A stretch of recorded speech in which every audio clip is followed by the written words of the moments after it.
we've been making up as many excuses as we can without sacrificing our own time together, our own family, or our business to connect more.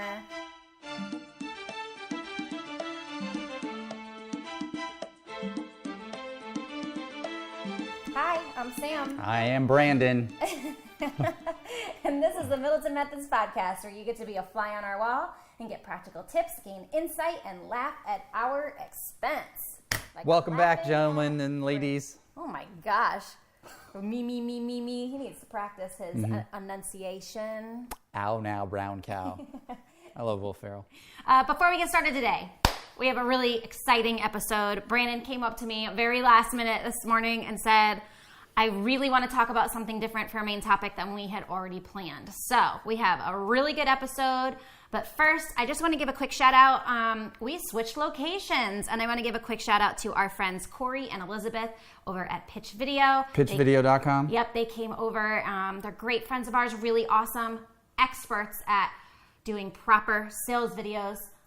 So they came over and helped us get our setup a little bit more professional looking for you guys. So thank you for your viewing pleasure. Much for coming, and thank you guys. I hope you guys enjoy our new location. Yes. So anyway, I wanted to get started with the Middleton Madness and talk about just our last couple of days have been really incredible. We had an amazing, so Max's birthday was a couple weeks ago, but we just celebrated his birthday party on Sunday, Sunday Fun Day, with a whole bunch of families coming together to celebrate him turning 3. And so that's really like the madness, because we had it at a local park and got a big bounce house. And It was so nice. Like, we've had 20 and 30 degree weather in Florida. Oh, yeah, true. And this was the first day that it was 77 or 78. It was crazy. So that was completely by kind of luck. Like, I Googled projected forecast for January in Tampa Bay, and it said that there was this like little window of a few days where it was supposed to be partly sunny and warmer, and then it on either end it was like 30 degrees in the middle of the day. So I was like, fingers crossed that the Google doesn't let me down, and let's book this party outside, because we love the park that we go to. So we wanted to invite all our friends there. I want to do future parties in the park because it was less loud, because you're not in a room, right? And they had so much more room to just run around, and we really didn't have to. At first, worry. That made me nervous, because it's a public place, so there's a lot more people there, period. You never know who you're around. So, like, my focus is on the party and the guests than the kids. So we had a couple babysitters there, but it still makes me nervous. If I didn't see the babysitter, like, looking at my kid every second of the day, like, I would get a little nervous. Keep letting that umbilical cord out further and further, babe. I know. I have tried not to be a helicopter mom, but I really love my children dearly and don't want them to just disappear. So anyway, we had a great time. Yeah. It was so much fun. The kids bounced all over the bounce house, and we were right next to our pavilion that we rented. It was right next to a playground. So all the kids had like lots of options. They didn't get bored. We let them open up all their bags early, so they had like more stuff to play with. The only Middleton Madness is the madness in our garage that I finally got rid of. All of the cardboard, which is obviously Christmas and then birthdays. I feel like we've been drowning in cardboard, so I'm happy that madness is gone. We can finally get the whole house. The house is back a complete mess, oh, though. The house is a disaster. I'm glad you can't see it in this shot. There's I literally still have toys all over the place. I'm looking at my Christmas tree right now, because I've been asking for the bins out of the crawl space for a couple weeks, and Brandon hasn't gotten it. So I think we're going to work on. I know I just need to be like, we're at the ladder, go up and get them. And it's just been crazy busy. So there we go. Well, that's the madness. You know. All right. Priorities, right? Priorities. Yeah, Nobody's really minding that we get to look at our big, beautiful tree for a couple extra weeks. But I think we'll take it down in April. Yeah, right. Because then I'll just want to leave it up all year, because it's a lot to put that thing up. So anyway, let's get into our main topic. What are we talking about this week? You tell us what we're talking about this week. All right. This is your baby, right? This is like the whole stem of our business, our marketing business. Marketing, yeah. Even in our real estate, we're more marketers in our real estate business than we are investors. Obviously we've had it. If you've been following us for any amount of time, you know that we've had a marketing agency for 12 years now. And so naturally, we have people come to us, friends and colleagues, Naturally. come to us for marketing advice or, asking for questions. A lot of, can I pick your brain and stuff. So we had an overwhelming amount of that happen in the last week and a half. Yeah. I mean, it was like, hey, can we get together for lunch? Can we, can I get a phone call? It was just like more than usual from friends, right? So I'm just giving advice, but they're also from different businesses. But so we had, right, Corey here with Pitch Video. So they own a production company and they have a course for teaching people how to, create better videos at home or in their, small business owners. We had some speakers, we had authors, we had just different type, like totally different types of business owners and at different levels. But as I continued to help them, what I kept realizing that was glaringly obvious is all of them were not. I gave them all the same advice. I'm having trouble spitting it out. But I gave them all the same advice. I basically just covered the fundamentals, or what we're calling the marketing musts. So there's 5 of them. We're going to get into detail on 3 of them. So no matter what type of business that you have, you've got to have these, 3 steps or these 3 parts of your marketing, sales funnel, whatever the heck you want to call it, dialed in, because otherwise marketing's the fastest way to throw, good money after bad.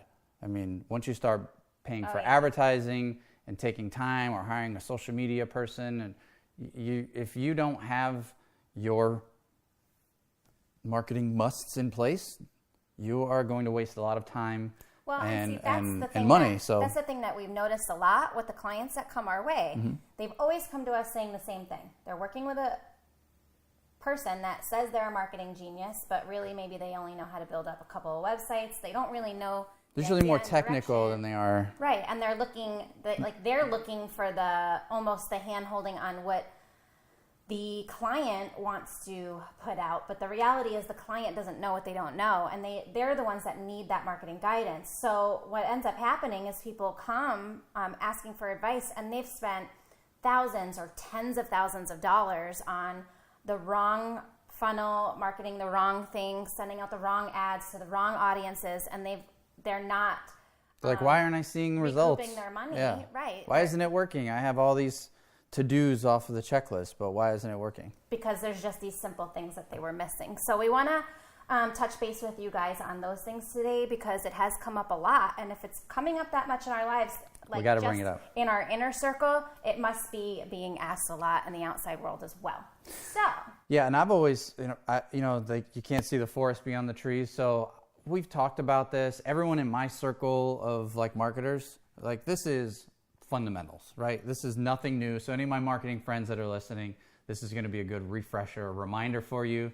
But most of you small business owners, entrepreneurs, and those who are doing a business on the side as a side hustle, you cannot sleep on these marketing musts. So, great. So we'll let's jump get right into it. Yeah. So before we get into those 3, there's just a preface I'm going to put out there. Don't even know if those are the right words. I'm just, you know what I mean? Preface? Really? What is that? You're giving a little disclaimer. Yes. So before you even build your funnel, you've got to make sure that you have a good product to market fit. So one of the examples, we were talking with our friends earlier this week, and they were actually, the more we asked them about their business and their goals and what their product does and their funnel, the more we audited the thing, we realized they were kind of talking about 2 different people, right? So we'll just say Corey and Elizabeth, they were talking about the producer, right? The person who has a business that creates video, and they need to know how to do that better, right? Mm-hmm.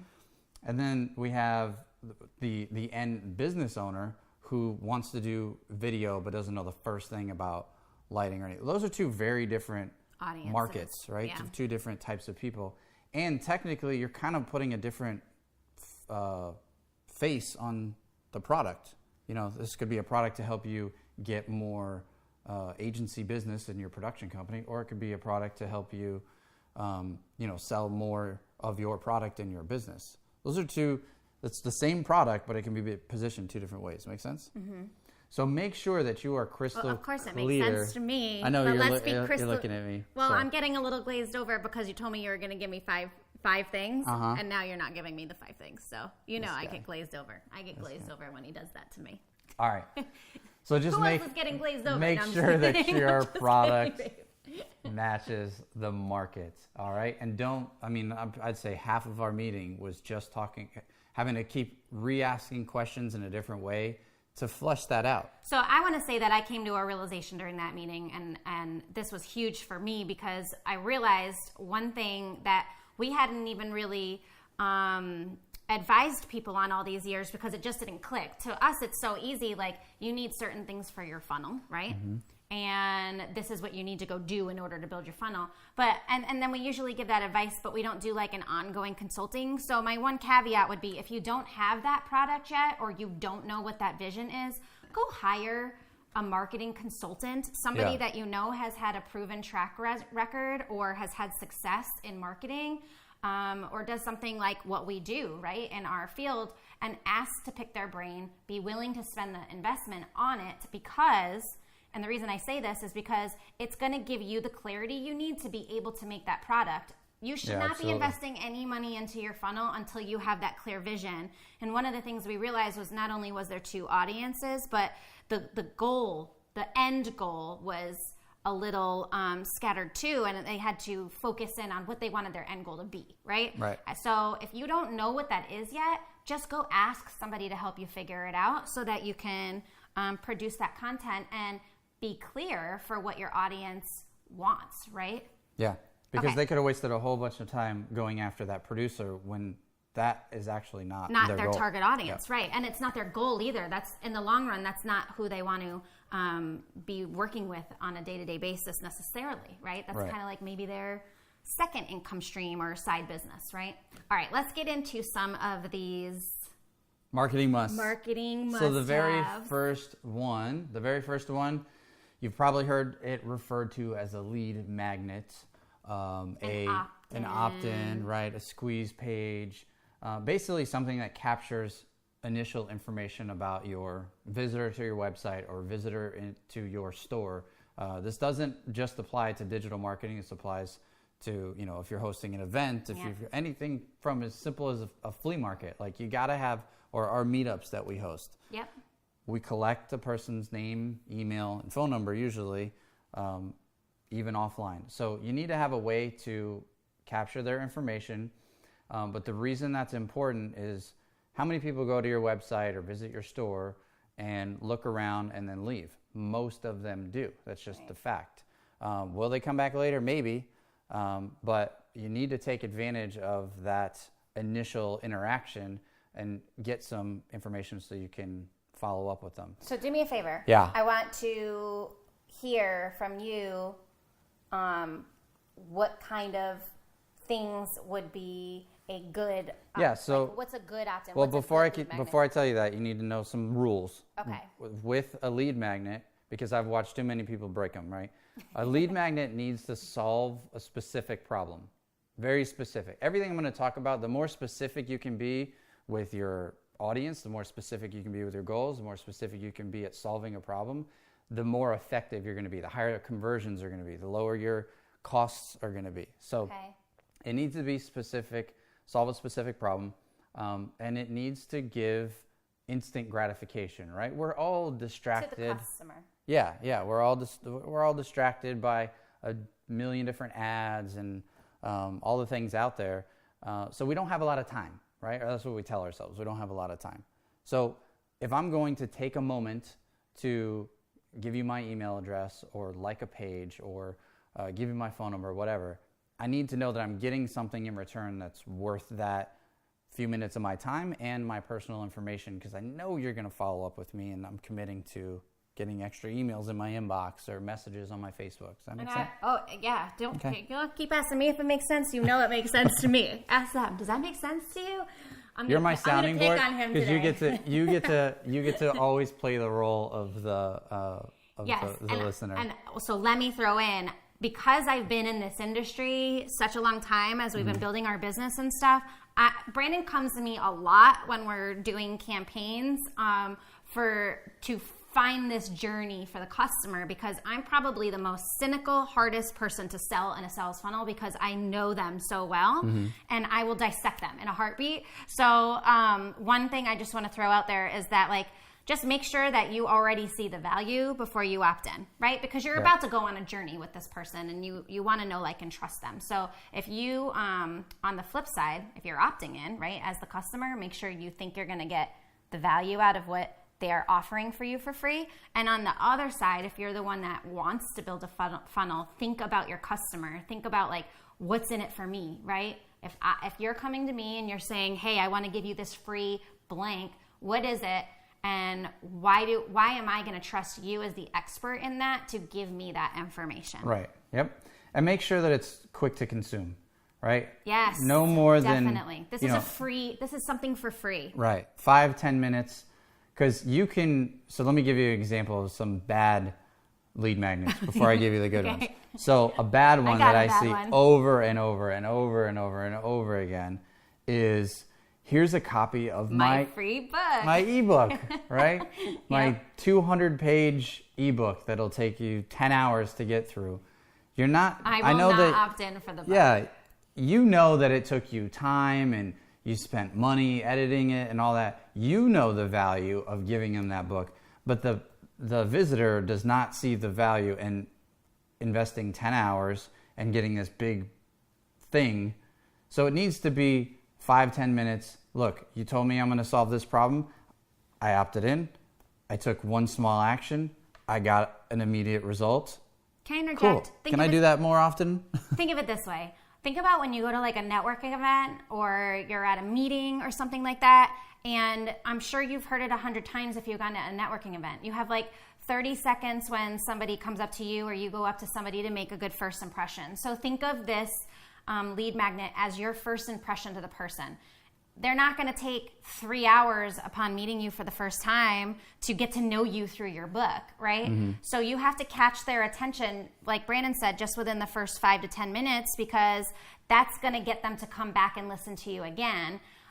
Where on the flip side, you know, if you're like, here, Sam, here's my free book, I'm going to go, thanks for the free book, and I'm going to throw it on my shelf because I don't have that much time right now, and I don't know you yet. Right. So why am I going to take all that time out when I have other things that I should probably be investing my time in as a priority? That's just a way to think about it. Give me an example of a good one. Like, I know, like, we do a ton of, like, checklists or blueprints, like. Yeah, that's a blueprint. So some sort of, like, or you've seen maybe like infographics where it's nice and colorful and pictures, so you can quickly get the gist or see, oh, okay, step 1, step 2, step 3, or here's the workflow, or so a blueprint is always really good. Checklists. So let's use a real life example, and we could probably go through the 30,000 foot view with the 3 things that we're going to talk about. So the one that I'm thinking of in my mind was just a free opt-in. So for the next, creating better habits was the topic, and this is what you need for the next 21 days to create better habits. That was the opt-in. Opt-in, and every day you'll get opt-in, and you'll get this PDF. It's a handout that has so like that you know what to do for the step. next so you know what to do for the next 21 days to create better habits. Okay, that was it. So we had a flood of people opt in for that, right? Because they wanted to know what this guru did every day for 21 days to create better habits in his life. And he's a very well-known motivational speaker, and they wanted that in their life. So now let's move on to the next one, right? Which is the tripwire. And what is a tripwire? A tripwire is that point where you take someone from being a lead, or what we'll call a prospect, and turn them into a customer, right? So they opted in for free. That means they're a lead, and a customer means they actually spend money with you. Right. Okay. Now, the reason that's important is because a customer is obviously that much more likely to buy from you. I think it's something like 5 to 10 times more likely to buy again. So it's not about making the most amount of money. It's not even about making a profit on that initial sale. Sometimes you hear it also referred to as a self-liquidating offer. It's something that is low price, usually under $20, a lot of times under $10. Yep. And it gives them a little bit more value. It's useful, but it's still incomplete. So you want to continue with that same example with Absolutely. the 21-day habits? What I love this for two different reasons. I love it because on a customer standpoint, when I do opt into to a funnel and then I see a low price offer like this, I like that I can taste what's maybe down the line, right? Like I know down the line there's probably a bigger package or a bigger product or something that I may need for my business, but I don't want to invest $2,000 or $5,000 yet, right? So I get to just get a little teaser or a little taste of what they're offering for $17 or $7. And I like that. I like building that relationship down the line with the person as a customer, right? Yeah, it's and a I'm low one of barrier to the entry. hardest people to go buy people's things in a funnel. I don't buy everything I see these days. But as the person on the flip side, the one building their funnel, what I really like about this is just the opportunity to recoup some of the costs of taking the time out to build the offer and taking some time out if you're gonna like invest in some advertising and stuff. This is a great way to recoup some of that cost back with lots of littles. And as these people are making small commitments, they're more likely to make those larger commitments with you when you have your larger products, your larger product offers, your core offer, which we're gonna talk about a minute down the line. So in this specific example, after they opted in to get that 21-day Create New Habit PDF, they got invited to watch this guru do one video every day. He was going to send them a video every day during those 21 days to keep them on track. And what was it, $7? Yep. $7. That was it. So every day for 21 days, he was going to email you a video of that lesson for the day, why it's important, and what one small little thing you needed to do to go take action that day to get through that 21 days of creating new habits successfully. That's right. It was that simple. Super and those simple. videos were like 2 minutes a piece. So they were quick and consumable still. So some other good tripwires. This is the good time to offer your book if you do have a book, right? Offer it free plus shipping and handling. So charge, $7, $8, $10 just to cover the shipping. Again, you're not making money on selling the book, but you're getting, a high credibility piece out there. You're acquiring a customer. That customer is going to be more likely to book you for a speech, hire you for consulting, or take advantage of future offers, courses, products that you sell in the future. And you're saying to ship an actual book, right? Yeah, physical book. Don't send an ebook on that. Correct. You're saying do a physical book. Right. Yep. Why would you say to do a physical book over like an ebook? I don't think an ebook's going to get consumed as easily as a physical book. I also want their mailing address, not just their billing address. Oh, that's a good point. Okay. Even though we're very much digital, there's still plenty of marketing that happens through the mailbox that you can send follow-up postcard, letter, FedEx, invite. So as you're building your funnel, you're saying it's just another small commitment that customer is making to give you more information so that you can market to them. Yeah. Send them a birthday card when you find out their birthday. All right. Let's move on to the core offer because this is obviously... Well, hang on. I want to make sure that we give a couple bad examples. Oh, okay. So a bad example of a tripwire is your home study course. Well, that's a core offer, right? Yes. Okay. It's the, 6-week training, or it's the one-on-one consultation. It's something that's going to require more time and have a higher risk to reward, meaning like it's going to cost more. You don't want to say, hey, opt in for this checklist or this 21 days, and then on the very next page say, buy my thing for $500. Okay. So are you saying that just because of the time commitment or also because those... And the financial risk. Those home study courses and stuff should also have like a higher perceived value, right? Yeah, well, they do have a higher value if you put that much more, Right, time. so I wouldn't want to sell my home study course for $17 because that really has a value of $500 to $2,000, right? Depending on, I guess, how popular you get. Right. As you get more popular, you can raise your prices. Yep. Yeah, that's a good point too. When people are always like, should I charge $100 for it or $200 or $300? I mean, if you're in the range of your tripwire, if it's really converting really, really well, it probably does mean your price is too low, and you can slowly inch it up a little bit. So start at $7, then maybe increase it to 10 or increase it to 17. Same with your core offer, which we're going to talk about next.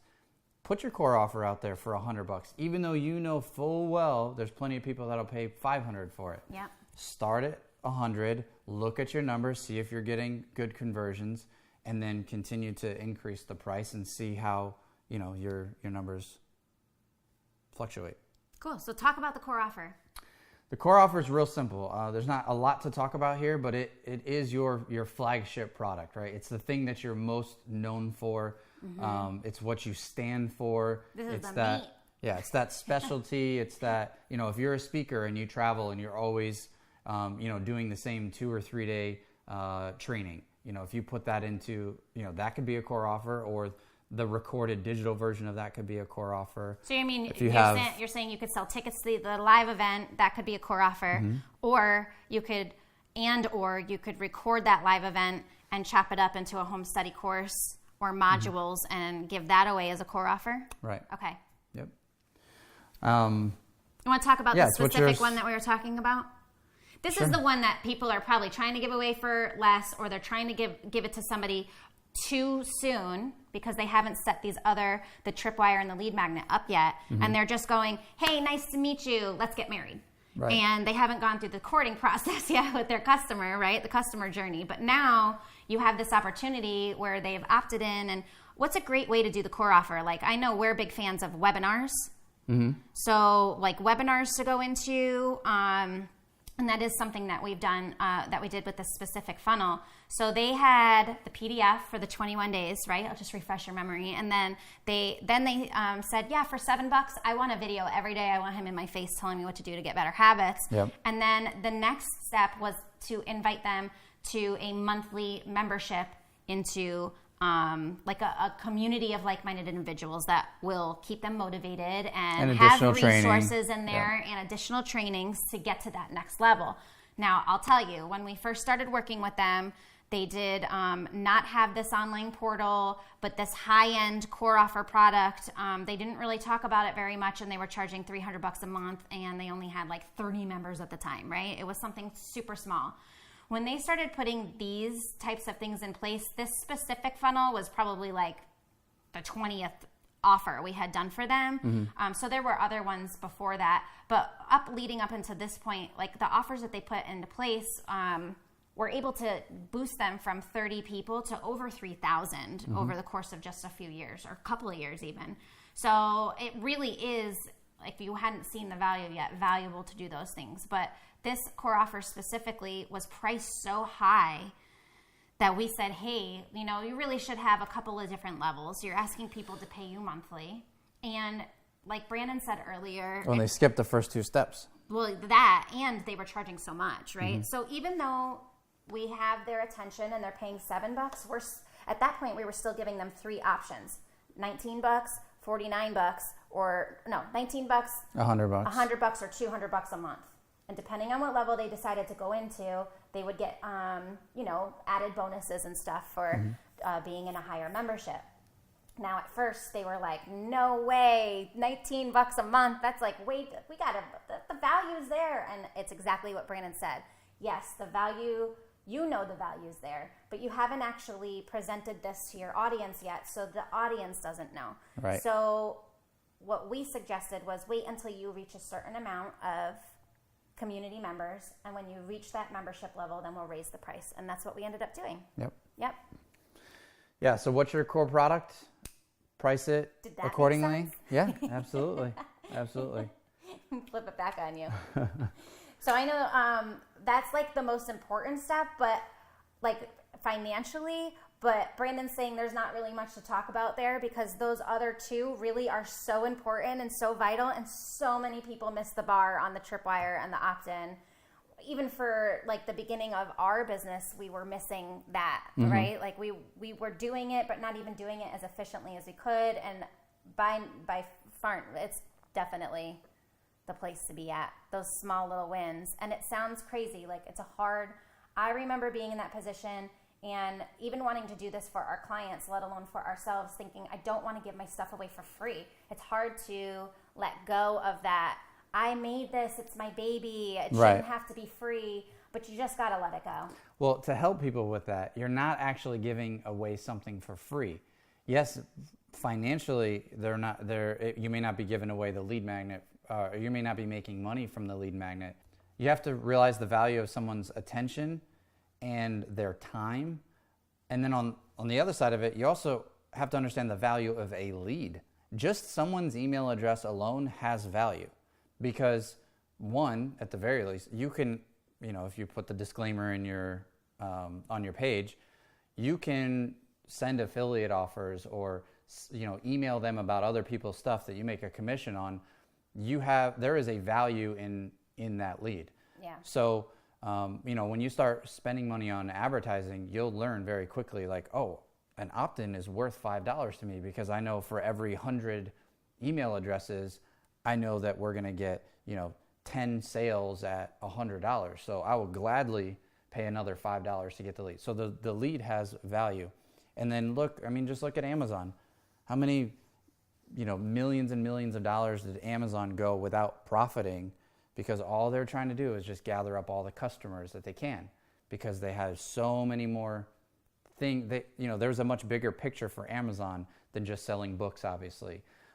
So they knew the value of acquiring a customer, and with that tripwire, that's all you're trying to do. You're acquiring a customer, and there will always be more things that you can offer. There's always going to be other affiliates or joint ventures.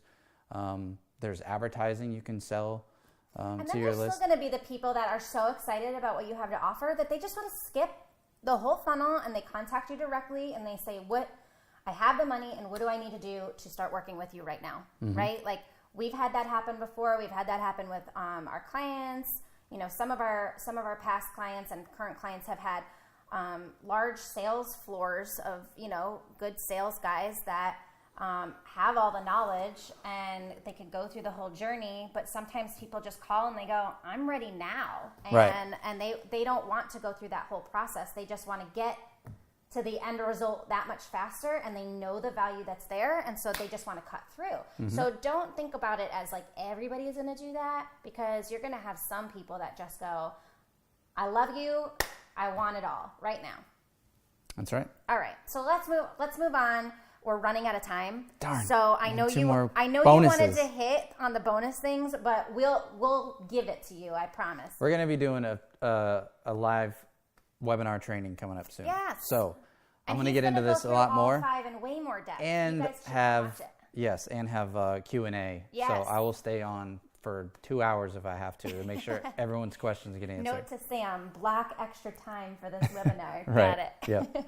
All right, let's move on to the marriage minute. We're going to skip Brandon's No BS business tips this week, because we knew that the main topic was so business focused, and we wanted to just give you a little bit of love here. So one thing that's been really working for us for a long time now, but something that we can lose a little bit of focus on sometimes, that we've been reminding ourselves about, especially after this birthday party, is just how crazy busy life can get between business and everything. And when we're doing date nights and stuff, it's amazing. But I want to take it one step further really fast and talk about like a different kind of date night you can have, which is a date night with another couple. Now, one thing that is really good that we've perfected, or always perfecting over time, is just our communication with each other, doing different things on our date nights so we don't get bored. If we're really tired or busy in our business, we're okay with just going to restaurants and stuff. We'll just make sure we're having good conversation, or we'll go see a movie if we're really, really tired so we can just relax, whatever the case may be. But I want to take this a step further and just talk about the people you surround yourself with. Way back, I don't know, episode 30-something, I think, if you want to refer back to it, we did a podcast on your inner circle and just the people that you're around. And I will say for sure that we are really fortunate, and it's not lucky because we've put in the work to build these relationships with these people, but we have some amazing people in our lives, and a lot of them are couples because we're a couple. So naturally, we want to find other couples that we get along with. Mm-hmm. And for a very long time, that was really hard. We would meet a lot of single people that we loved because you're just getting to know one person, or we would meet a couple and really loved one but not necessarily the other, and so it made it hard to get together with those people when we weren't really liking the vibe from one of the people. You want to get together with another couple, and you have to consider that there's two people going to meet up. So but the whole point of it is to just say, start doing it more and find more like-minded couples and invite them out to dinner. Or we do lots of different things. We've gone to Epcot Food and Wine Festival with our friends that are married and had a blast. It was even took the kids on that one. We've left the kids at home and gone to concerts or gone out to dinners or just lots of fun. We've done, what are they called? Escape rooms with our friends, just different ways to go connect with our friends and be around like-minded people. So why is this important? Do you want to hit on that, or do you want me to keep going?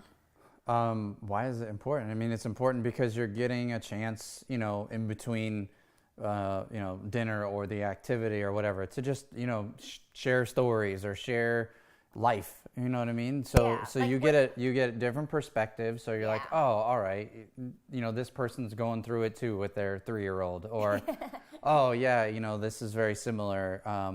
Or hey, this is what's worked for them, or they talk about a situation that was a big win for them, or they just went on vacation and we're talking about it, and you're reminded, oh man, yes, that's why it's important, because of how they're talking about after they've been at their vacation. We need to go book a vacation. So our friends are going on vacation soon, so I'll make sure to schedule our date night with them when they get back, so they can remind you how important it is to take vacation. Right. Got it. It's just I love it because it's super motivating. Like, I feel this obviously major connection with you because you're my husband, and I enjoy feeling not the same, because that's a different kind of connection, but a similar connection with my friends. Right. And we have some really close friends, but only like a handful. And as we moved across the country, like, it's hard to see those people all the time, that we met for years and years ago.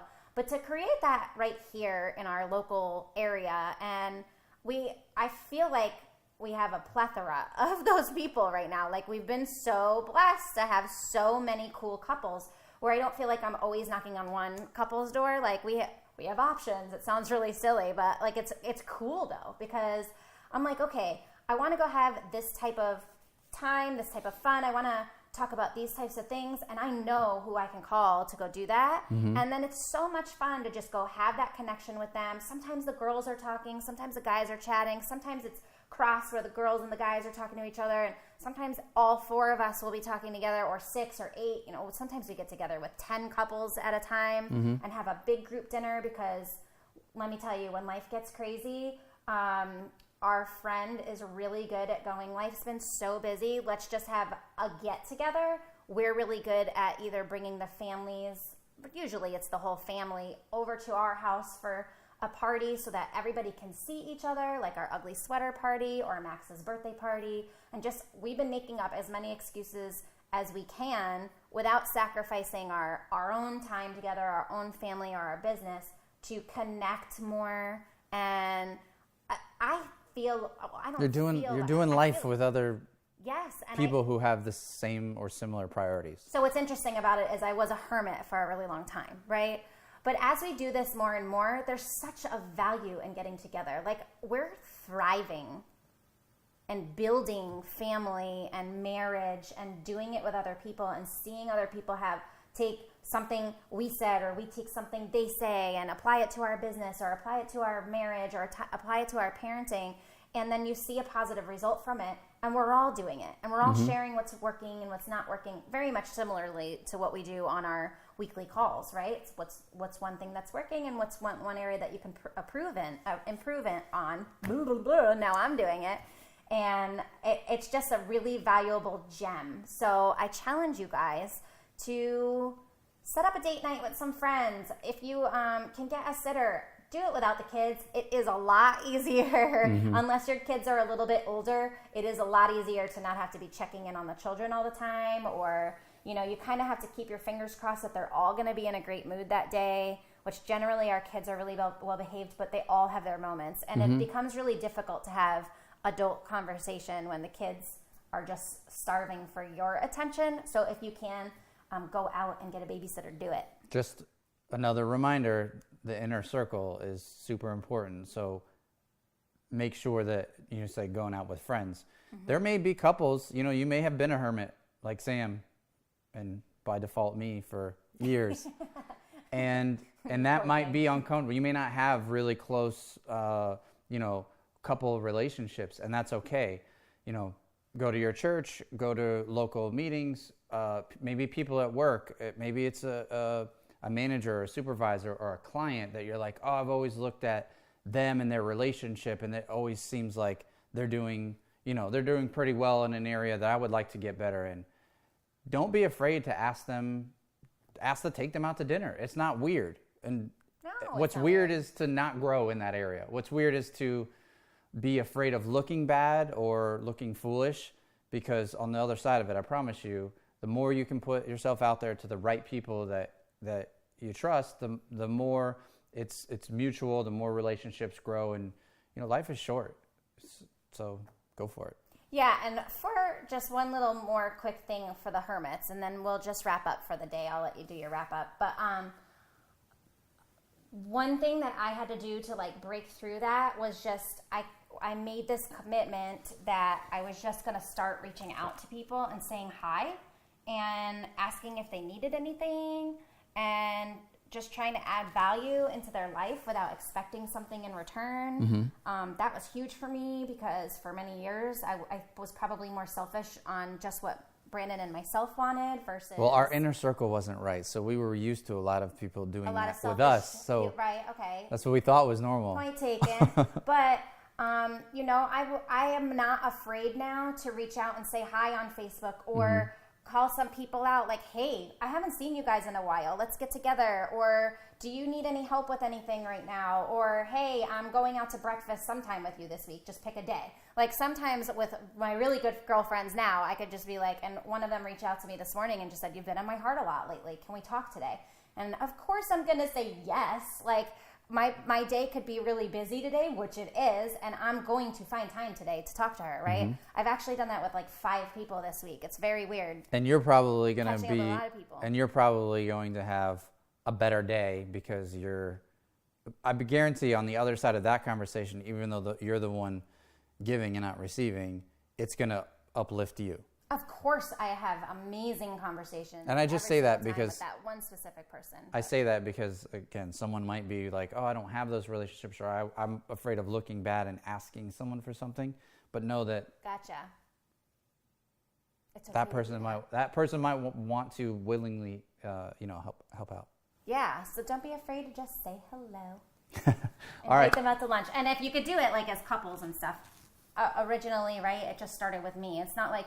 I get on the phone with Brandon and we phone in our friends at the same time and go, hey, everybody, what are you doing? That would be a little weird. Who's the scheduler in the house? A lot of people will try to reach out to Brandon and he'll be like, just here, contact Sam directly. Our friend. No, I say yes Francis. first, and then I'm like, but you should probably check the calendar with Sam, because yeah, exactly. I'll get in trouble if I'm for not double doing booking. The scheduling already, then yes, it usually does come over my way since I do that. So who's the person in the house that does that? Just know that you should probably take responsibility for that because you already do that in your house is the point, right? I'm not going to say, or Brandon came to me and said he wanted to be building the relationships more when we moved back to Tampa. But I was the one that ultimately had to start reaching out and getting those things on the calendar because that's not his role in our house. So no matter who's the person that's requesting it, whoever's the person that's usually in charge of those things, be prepared to take the lead on it. Yeah. All right, cool. All right, guys. Well, it's been another phenomenal show. Another week of the Middleton Methods podcast. Sometimes I'm super cheesy. So I know. Awkward silence. Okay, now we're back. I don't know. I just want to remind you of those. Listen back to this if you have to. Write down the marketing musts and go make the adjustments in your business or marketing funnel, or if you work for a company, go bring that to the table. You'll probably get a raise. But look, life isn't easy, business isn't easy, marriage isn't easy. But everybody does want that. Everybody wants a thriving business or great financials or a great family life, a great friend life, a great marriage. But none of that stuff just happens. You got to be intentional about it, right? We got to schedule it. It requires work. And us and our guests here at Middleton Methods Podcast, we are putting in that work to make it work. So take what you want, what you don't want, don't take. And we'll see you next week for another episode of the Middleton Methods Podcast. Take care, guys. Bye.